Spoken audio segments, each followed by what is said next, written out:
Be me, 26 years old. Dating my boyfriend Marcus for almost 2 years. He is 29. Works as a graphic designer at a small agency.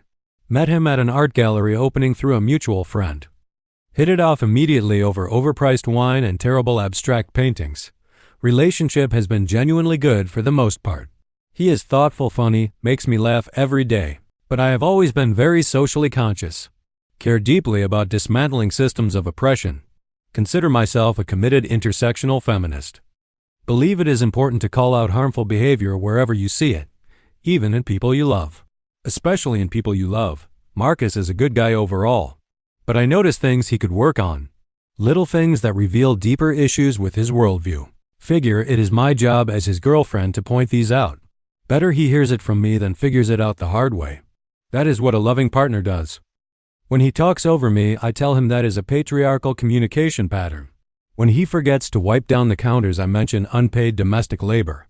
When he makes a joke I find a bit off, I explain why it is problematic. He usually just says, "Okay, I hear you," or nods quietly and moves on. Think he is really absorbing and growing from it. Feel good about the dynamic we have built. Think this is what a conscious relationship looks like. Two people helping each other evolve. One evening Marcus comes home with takeout. Sets the bags down and kicks off his shoes near the door. I notice his shoes are blocking part of the hallway. Tell him leaving shoes there is inconsiderate. It creates a physical barrier in shared space. He looks at the shoes and then at me, picks them up without a word and puts them in the closet. Feel like that went well. He is learning to be more spatially considerate. Weekend comes and we are at a birthday dinner with his friends. One of them makes a comment about how his girlfriend is bad at directions. Everyone laughs, including Marcus. I do not laugh. Wait for a pause and explain that jokes like that reinforce gender stereotypes. That reducing women to bad drivers or bad navigators is a microaggression. The table goes very quiet. Marcus looks at his plate. His friend looks confused and a little embarrassed. On the ride home, Marcus is unusually silent. I ask if he is okay. He says he is fine, just tired. I ask if he is sure. He says, yeah, just a long week. Does not bring up the dinner at all. The next few days he seems a bit distant. Figure he is processing what happened. Sometimes growth is uncomfortable and that is okay. Midweek I am working from home. Marcus comes back from a coffee run, sets his paper cup on the kitchen island. Tell him disposable cups are an environmental choice worth examining. That single-use waste reflects consumption habits that harm the planet. He looks at the cup and then at me. Says he forgot his reusable one. Tells me he will remember next time. Goes to his desk without finishing the coffee. Notice he has been going quiet more often lately. Assume he is just introverted and recharging. Do not think much of it. That Friday we are watching a documentary series together. One of the segments has a male expert being interviewed. They do not interview any women on the topic at all. I pause the show to point this out. Explain how this is a systemic issue with who gets considered an authority. Marcus says he gets it. Can we keep watching? I say we really should sit with this for a moment. He says he knows, he just wants to finish the episode. Tell him that desire to just watch without thinking is a form of passive consumption. He stares at the ceiling briefly, then says okay and waits for me to press play. I do, and we watch the rest in silence. Over the following weeks he becomes quieter. Stops telling me about his day unprompted. Gives short answers at dinner. When I ask what is wrong, he says nothing, just tired from work. Want to ask a few more times. Always the same answer. Start to feel like something is off between us. Do not know what it is though. He seems distant, but I cannot figure out why. One Saturday morning I make us both eggs. Marcus is sitting at the table scrolling on his phone. I notice he has left a dish in the sink from last night. Tell him I mentioned this dish before bed and it is still here. He says sorry, he forgot, he will get it after breakfast. I tell him forgetting is a pattern that is worth reflecting on. He sets his phone down slowly. Looks at me with an expression I cannot quite read. Says he needs to talk to me about something. Feel my stomach tighten a little. Tell him, of course, we can talk about anything. He gets up and goes to the other room for a moment. Comes back with his laptop. Sits across from me at the table. Opens it and turns it toward me. There is a document open on the screen. It is a spreadsheet with columns. Dates, times, a notes section. Ask him what this is. He says it is a log. Of every criticism I gave him in the past month. Feel my face go hot. Ask him what he means exactly. He says exactly what he said. Every time I corrected him, pointed something out, told him he was doing something wrong, he wrote it down. Date, time, what I said. He starts reading from the top of the list out loud. Monday morning, you told me I loaded the dishwasher incorrectly. Monday afternoon, you said my posture at my desk was bad. Monday evening, you criticized the way I described a situation at work. Tuesday morning, you told me my breakfast choice was not nutritious enough. Tuesday afternoon, you said I was dismissive when I actually just disagreed. He keeps going. Tuesday evening, you paused the show to explain why my reaction to a scene was wrong. Wednesday morning, you criticized me for buying the wrong brand of oat milk. Tell him to stop. I understand the point. He says he does not think I do actually, scrolls to the bottom of the sheet. Shows me the weekly total. 54 criticisms in 1 week. Feel the number land somewhere in my chest. Tell him those were not criticisms, they were observations. He says an observation becomes a criticism when it is aimed at a person. Tell him I was trying to help him grow. He says he did not ask to grow in those directions. Says he was happy with himself. Tells me he has been trying to bring this up for months. Every time he did, I told him he was being defensive, or that he was resisting accountability, so he started writing it down to show me, because he knew I would not believe him otherwise. Look at the spreadsheet again and feel sick. He says, I have started to feel like I cannot do anything right around you, like every choice I make is going to be wrong somehow, like I am always one move away from a correction. Tell him that is not my intention at all. He says the impact is what matters. Those are your words, actually. Feel the air leave the room a little. I had said that to him before. About intention versus impact. He says the impact of all of this is that I feel exhausted. I feel like I'm being managed. I feel like your student instead of your partner. Ask him why he did not just tell me sooner. He says he tried. Multiple times.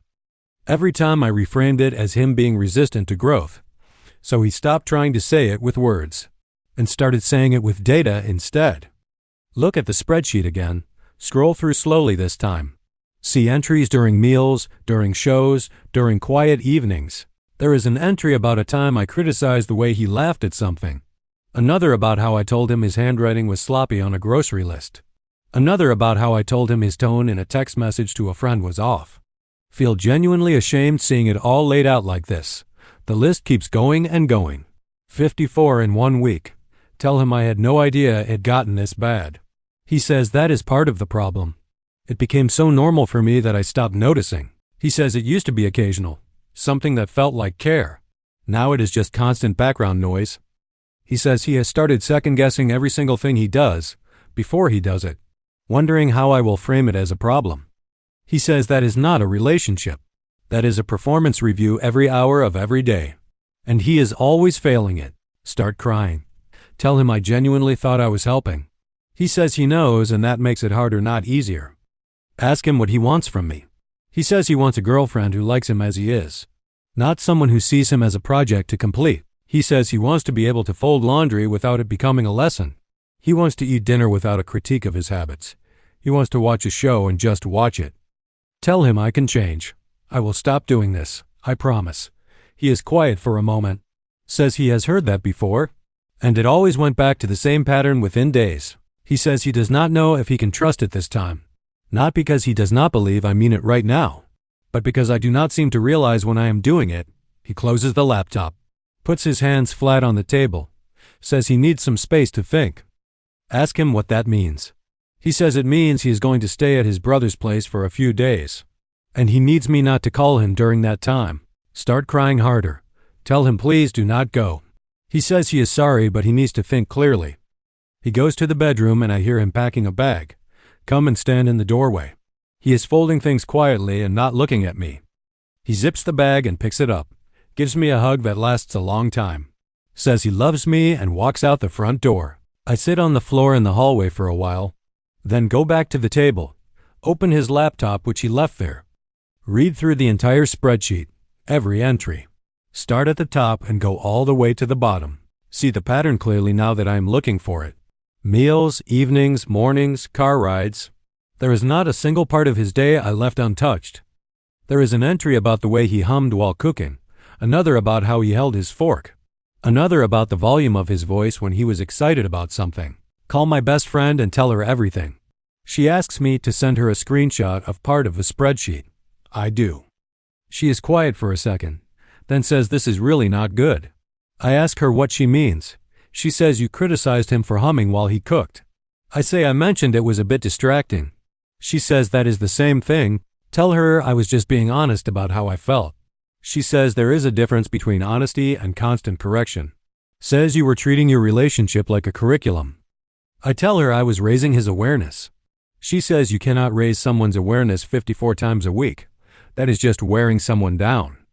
She asks if I would want a partner doing this to me. I think about it honestly. The answer is no. I would feel small and exhausted. I would feel like nothing I did was ever quite right. That is exactly how I made Marcus feel. Spend the next few days reading the spreadsheet over and over. Notice the entries that are the hardest to defend. The humming one, the handwriting one, the laughing one. Feel genuinely terrible about all of it.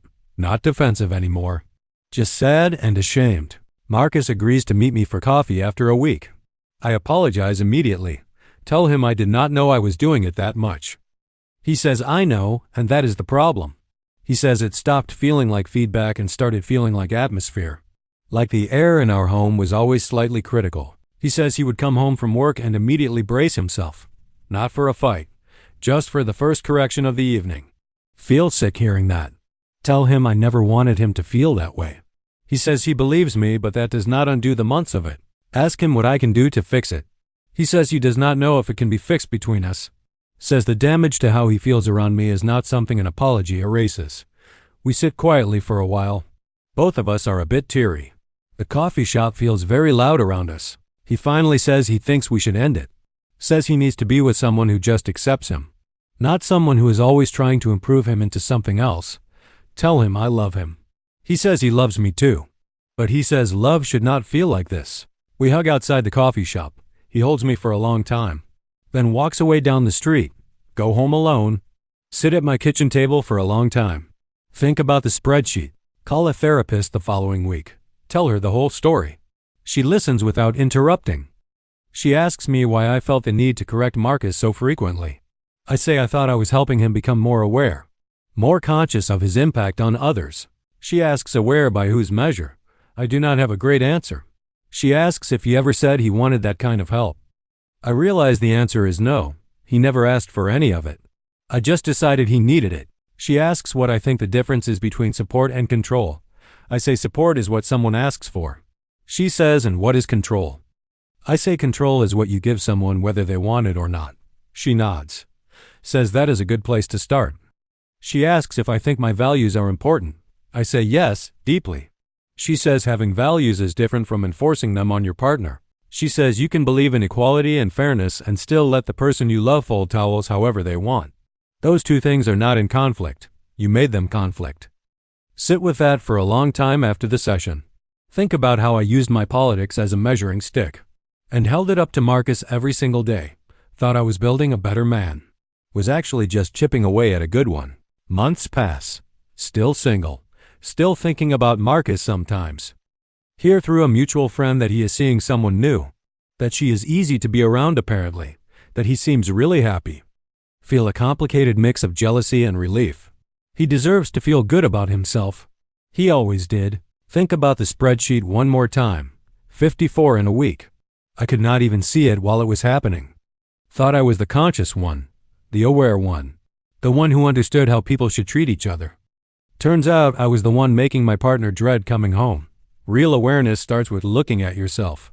Not just at everyone else around you. Thought I was practicing feminism. Was actually just practicing control with better vocabulary. Those are very different things. The lesson took a spreadsheet and a breakup to land. But it landed. 54 times a week. Sometimes the most harmful thing you can do is believe you are always the one who is right. Sometimes the kindest thing is to just let someone be. Exactly as they are.